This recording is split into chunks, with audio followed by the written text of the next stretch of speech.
Салам достор, биздин каналга жазылыңыздар. Башкалар көрсөтпөгөндү биз көрсөтөбүз. Урматтуу кесиптештер, менде баяндама эмес, билдирүү. Негизи мына азыр кечээ өткөн жума Ыдырыс Исаков журналист, Азаттыктын журналисти жана Оштогу бизнесмен Жалил Атамбаев боюнча маселе жаралып калды. Өзүңүздөр жакшы билесиздер. Чекит коюлгандай сезилет, бирок чекит коюла элек. Алдын мына кесиптештерибиз Жанар Акаев, андан кийин Алмамбет Шыкмаматов, анан кечээ мына Алтынбек Сулайманов дагы сүйлөшүп, ошол бизнесмен доо арызын 50 миллиондук доо арызын кайра тартып алды. Эмне себептен мен чекит кое элек, эмне себептен ушул маселе боюнча маанилүү деп ойлойм. Мен өзүм ушул журналисттик кесипти, анын ичинде Азаттыкта дагы 10 жылдан ашуун аркалап келип, андан соң ушул элдин ишеними менен ушул жака депутат болуп келгем. Негизи доо арызын тартып алганда биз журналисттер жамааты жеңди, абдан мындай талкуулап аттык, баардык ушул маселелерди көтөрүп аттык. Бирок доо арызды тартып алуу бул биздин мамлекет үчүн коррупция менен күрөштө жеңиш эмес. Парламент ушундай мезгилдерде бүт иликтеп, эмне болуп атат ушул маселелер? Ал кайсы салык боюнча эмне болду? Канча салыгын жашырып калган? Азыр эми иликтөө иштери жүрүп атат, бирок биз ушуну тыгыз көзөмөлдөшүбүз керек. Урматтуу кесиптештер, негизи сиздерден дагы, коомчулуктан дагы мен көп угам. Журналисттер аша чаап кетти, журналисттер ушак менен алек, журналисттер каралоо менен алек депчи. Бирок биз бир нерсени айырмалап алсак, демократиянын эң башкы өзөгү ушул сөз эркиндиги. Андан сырткары Ыдырыс Исаковдун иши бул журналисттик иликтөө. Журналисттик иликтөөнү биз ошол ушактан, бир тараптуу маалыматтан, каралоодон, кандайдыр бир саясий күчтөрдүн кызыкчылыгынан айырмалай билишибиз керек. Эгерде карап чыксаңыздар, ошол журналисттик иликтөө ачык маалыматтар менен, эч кимдин беделине доо кетирбей, эч кимди каралабай туруп, ачык маалыматтардан ошол салык боюнча маалыматтарды, компаниялар боюнча ишкерлер эмне кылып атат, канча салык төлөп атат деп чагылдырып берген. Эгерде биз ушундай журналисттик иликтөөнү аралаштырып салсак, каралоо ушак менен, анда мындай артка кете беребиз да. Мен дагы мурдагы журналист катары айтар элем, кесиптештериме дагы айтам. Мына азыр 2020 шайлоо жакындап келатат. Негизи эле биздин коомдо азыр мына фейктердин, ана маалымат согушу башталды. Ошол 2020 жылы биз ошол шайлоодон кантип чыгабыз? Эгер ушундай каралоо боло берсе, ушундай фейк аккаунттар менен биз өзүбүзгө өзүбүз коомго доо келтире берсек эмне болот?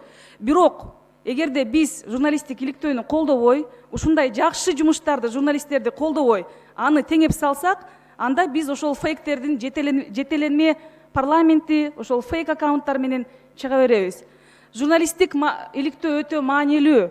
Себеби дегенде коомдогу эң оорчундуу маселелерди алып чыгып атат. Урматтуу кесиптештер, урматтуу кыргызстандыктар.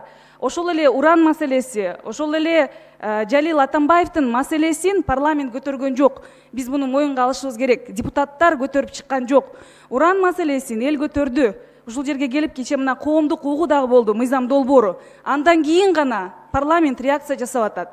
Ошол эле оорчундуу маселелерди эгерде ошондой кыйын, күчтүү журналисттер көтөрбөсө, парламент тилекке каршы биз көтөрө албай атабыз. Биз дагы улам ар бирибиз сүйлөгөндө, социалдык тармактарда ушундай маселе болуп атат деп сүйлөп калдык. Андай болбош керек да. Депутаттар өздөрү казып, өздөрү көтөрүп чыгыш керек. Биз ошого мындай мурда ошондой болчу. Азыр биз социалдык маселелерде чуу чыкса, ошондо гана реакция жасайбыз. Ушул нерсени өзгөртүү зарыл. Негизи премьер-министр өзүнүн отчетунда көмүскө экономика 24%, бирок мен андан да көп экенине ишенем деп өзү бул жерде ишендирип кетти. Айрым эксперттердин баамында ошол көмүскө экономика 60-70%га жетти. Ошол эле Жалил Атамбаевдин маселеси 50 миллион сом ошол көмүскө экономикага кирет, коррупция менен күрөшкө кирет. Ошондуктан суранам, ушул парламент өзүнүн ролун так аткарып, ушул ишти, мындан аркы иштерди, салыгын жашырган, ушундай коррупциялык иштерге барган ишкерлерди, алардын ишин тыгыз иликтеп, биз чечим чыгарышыбыз керек. Ал эми таза иштеген ишкерлерди биз колдошубуз керек. Урматтуу кесиптештер, негизи баш кесмек бар, тил кесмек жок деп биз дайыма айтабыз. Чырылдаган чындык дейбиз, кашайган чындык дейбиз. Мунун баарында кыргыз элинин улуу философиясы жатат. Себеби дегенде биз ошол дайыма чыркыраган чындык. Салам достор, биздин каналга жазылыңыздар. Башкалар көрсөтпөгөндү биз көрсөтөбүз. Негизи общий жалпы территориясы 0,7 га 70 соток. 1970 жылы эксплуатацияга берилген экен.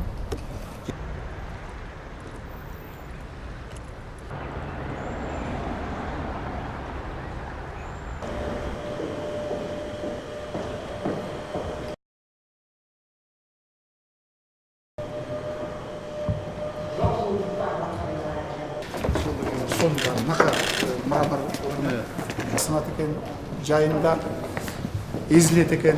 Жайын не кыламыз да сонда? Бул жердин баарын алмашыбыз керек.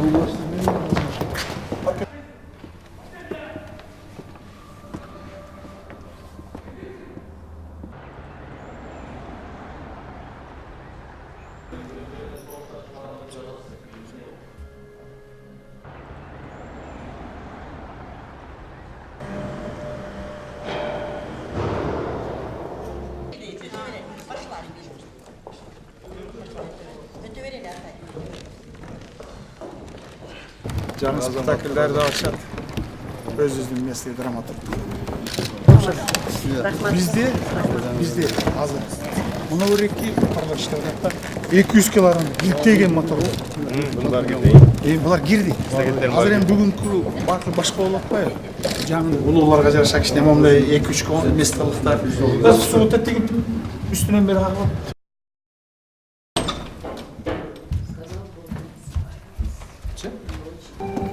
Boğular жасалат мı?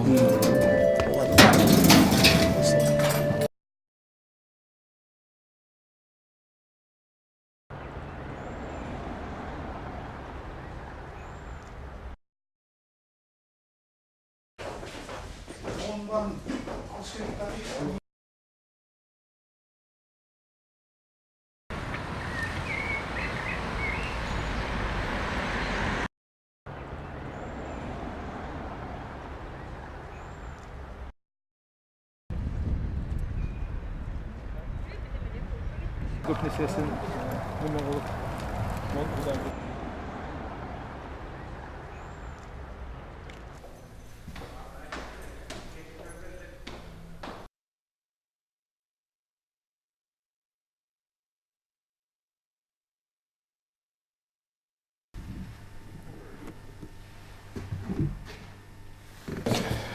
может быть, получится восстановим воздушную систему отопления, если, конечно, цена позволит. Так они в целом конструкция неплохая. Кытайский караганда булар жакшы болуп атат. Это лучше реставрация. Да, их реставрируют. Полностью. И вот это вот наши гримерки заслуженных и народных артистов.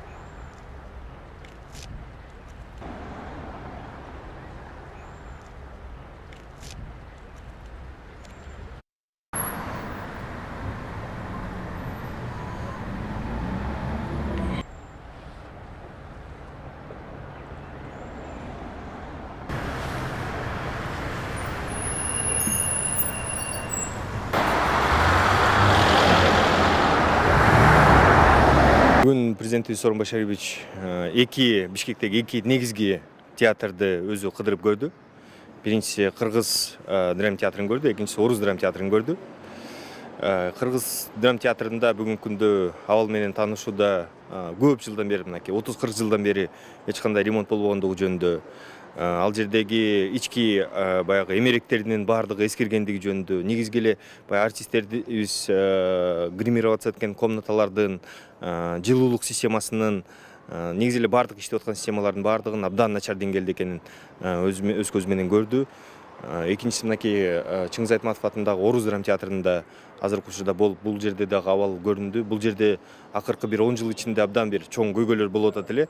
Бул жерде бир канча мурдагы иштеп кеткен башчылары мыйзамсыз ар кандай баягы кафе, коомдук баягы тамак аш жайларын куруп салышкан. Бул жерде театрдын ичинде, театрдын арасында мындай нерселер болбош керек эле. Театр болуш керек. Театрдын негизги өзүнүн максаты бар, өзүнүн милдети бар. Ошолор менен алектениш керек эле. Булар бул жерде көбүнчөсү эми баягы мындайча айтканда бизнеске айландырып салышкан да. Мунун баардыгын азыркы учурда жок кылып, театрды кайра өзүнүн калыбына алып келип, ички жана сырткы келбетин эң жогорку деңгээлде алып келүү боюнча азыркы учурда сөз болду. Аларга карата тапшырмалар да болду. Мынакей жакынкы арада ушул эки театрда ремонт иштери башталат. Каражат маселелери бүгүнкү күндө сүйлөшүлдү. Бүгүнкү күндө канча каражат керек экенин бул жерде айттык. Жакынкы арада бул маселелер